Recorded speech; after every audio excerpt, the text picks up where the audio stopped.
So I'm just sitting here in my recliner, Saturday morning. It's a gloomy day, and I'm reflecting on getting Misha. I'm 65 years old now, and I'm wanted to share a video for those people who have lost a dog and they're questioning if they should get another dog. So I lost my sweet Bella. It was 3 years ago, perhaps, very suddenly. And she was my everything. I had her for almost 14 years. I home cooked everything for that dog. That dog went through a lot emotionally with me. My daughter had cancer, and when I would come home after each chemo treatment, Bella was there. She sat by me, and she was a comfort. So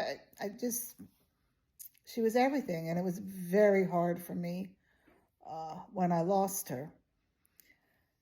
And I was like, I'm not going to get another dog, and da da da da da.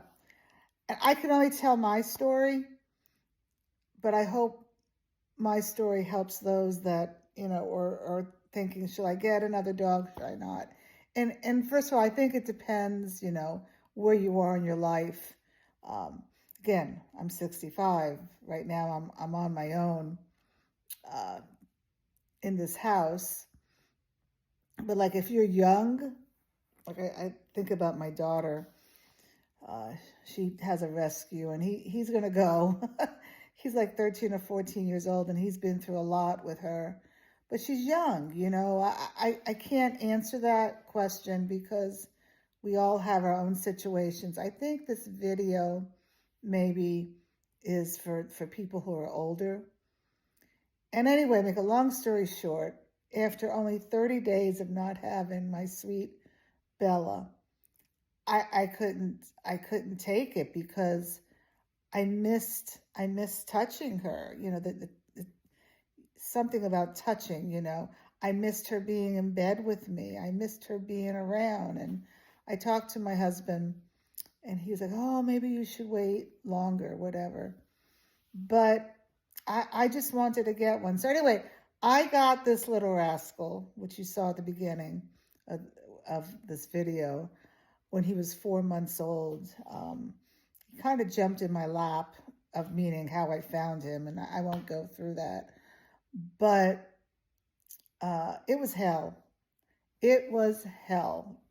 He was just a ball of energy because he was 4 months old, and I was then maybe 63 years old, and I had bad knees. I remember my daughter saying, "Mommy, don't get a puppy because you have bad knees. You can't get on the floor to play with it."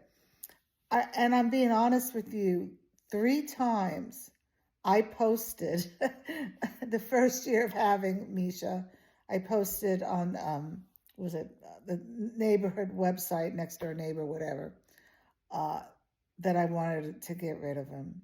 Yeah, judge me. It was too much to me.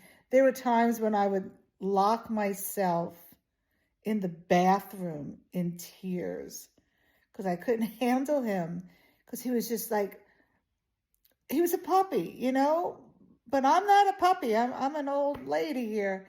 I mean, because he kept on biting my ankles and jumping way up to my chin, and it was a lot. So I got rain boots, and I would wear rain boots in the house so that he couldn't hurt my ankles. And I did a bunch of classes, which was good. I didn't do training classes with my other dogs because I didn't have time, because I was a mom then, a very busy mom. But I reflect here this morning on this gloomy day of how far mentally I have come having this dog, and how far this beautiful dog has been. I mean, he is my everything. My other dog was my everything also.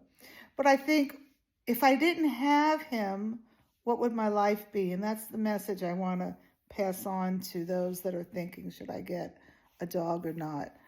If I didn't have him, I would probably sleep until 10 o'clock. But do I want to do that? I mean, he is the reason that I get up in the morning. He is the reason that I go for a walk. He is the reason that I vacuum every day. I don't vacuum every day, but I try to. Um, he is just the reason that I am here. He's my everything.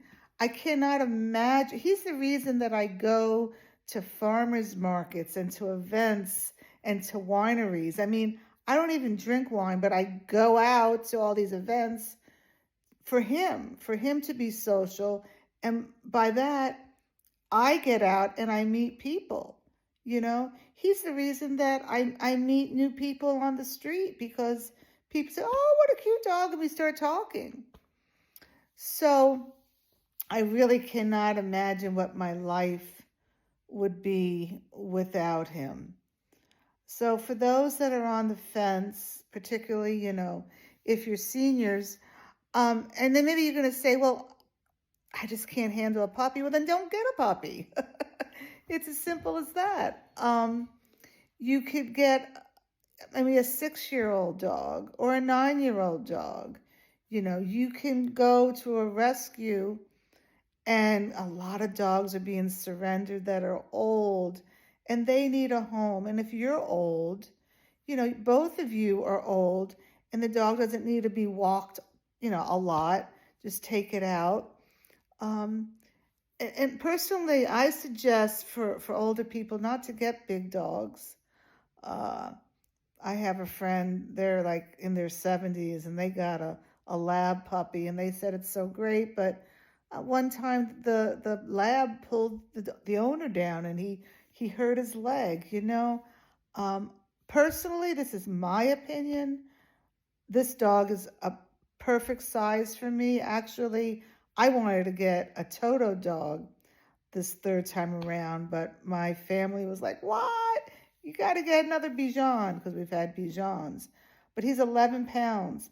I wouldn't want him a pound heavier, because, again, I'm older now, and I have to carry him sometimes. So I think, again, it's my opinion, that older people should get small dogs so they can handle them, because, they could get sick and you have to put them in the car. Can you imagine picking up a lab? You're older. I couldn't do that. Anyway, please, if you're on the fence about getting a dog, they are such a comfort. They are company. They are your companion. So, and if you don't want the responsibility that goes along, maybe you cannot afford the vet bills or the dog food, again, go to a rescue, because don't quote me on it, but in the past, when I've looked, rescues, if you're a foster, they will pay for the vet bills and they will pay for the dog food. I'm pretty sure that's still the same, because I was talking to a foster mom the other day. Maybe that would be your way of having a dog, is having being a foster mom. And who knows, you may foster fail because you'll fall in love with that dog. But get the dog.